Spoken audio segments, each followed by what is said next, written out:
선천적 재능과 후천적 노력에 대한 연구를 한 안데르스 에릭스는 20세의 우수한 바이올리니스트를 선발하여 누가 가장 훌륭한 연주를 하는가를 연구했죠. 그는 가장 연주를 잘하는 그룹은 가장 많은 시간의 연습을 한 학생들로 실력이란 결국 연습 시간의 차이에서 판가름 난다고 결론 지었습니다. 말콤 글래드웰이 아웃라이어에서 만시간의 법칙으로 소개했고요.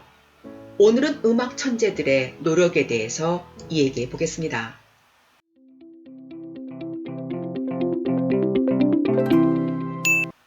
영화 아마데우스에서 작곡가 살리에르가 모차르트의 작업 중인 악보를 살펴보다가 깜짝 놀라는 장면을 기억하시나요? 모차르트의 악보 어느 곳에도 잘못 써서 지우고 고친 표시가 없었기 때문이죠. 완벽하게 보이는 모차르트의 음악을 두고 사람들은 하늘의 천사가 불러주는 음악을 받아 적은 듯하다 라고 말했다고 해요. 그만큼 완전 무결해 보이는 거죠. 하지만 실제로 모차르트는 한 번에 거침없이 작곡하는 것이 아닌 신중하고 노력하는 작곡가로 고민하고 세심한 주의를 기울이며 작곡했다고 합니다. 그는 사람들은 내가 쉽게 작품을 쓴다고 착각한다. 그렇지만 선배들의 음악 가운데 내가 연구해보지 않은 작품은 단 하나도 없다라고 말했다고 합니다. 모차르트는 젊은 시절에 당대에 내려오던 작품들을 분석하지 않은 게 거의 없었다고 말할 정도로 엄청난 노력을 한 노력파였습니다. 여러분도 들어보시면 이 곡 하실 거예요. 지고인의 르바이젠입니다. 스페인 출신의 작곡가이자 바이올리니스트 파블로 데 사라사테의 곡이죠.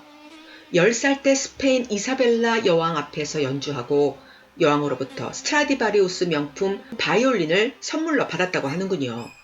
바이올린의 모든 기교를 자유자재로 발휘해서 타고난 천재로 불렸죠. 곡을 한번 보면 그냥 멋지게 연주하고 한 번의 영감으로 작곡을 한 번에 해낼 것 같죠. 그런데 그는 이런 말을 했습니다.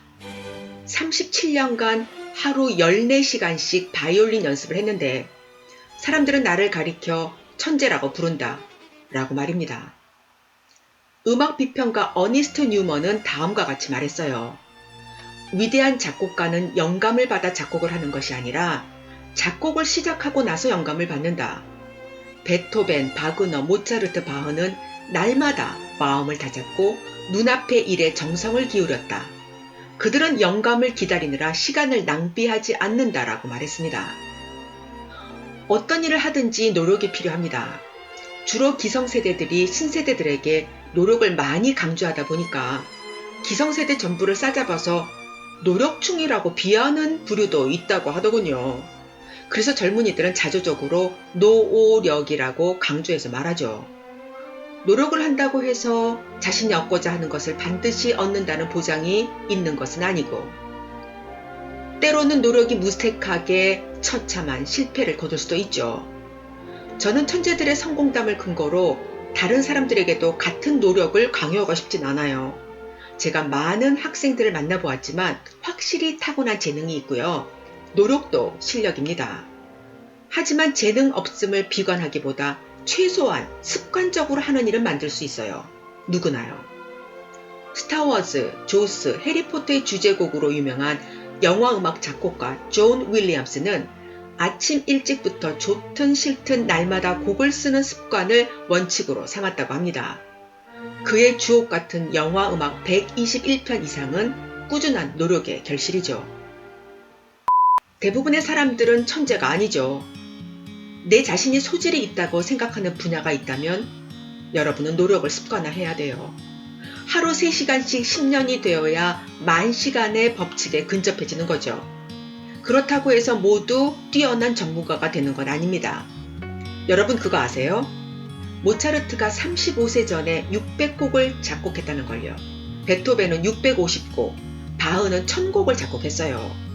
그 중에서 대중들에게 잘 알려진 곡은 수십 곡이겠죠. 셰익스피어는 20년 동안 37개의 희곡 작품, 소네트는 154편을 썼습니다. 우리가 기껏 잘 알고 있는 것은 4대 비극, 4대 희극 정도잖아요. 선천적으로 타고난 재능만으로 성공하는 경우는 거의 없어요. 꾸준한 노력의 양과 질은 재능을 배신하지 않습니다. 한번 자신에게 물어보세요. 나는 매일 어떤 작은 노력을 습관적으로 하고 있는가? 감사합니다.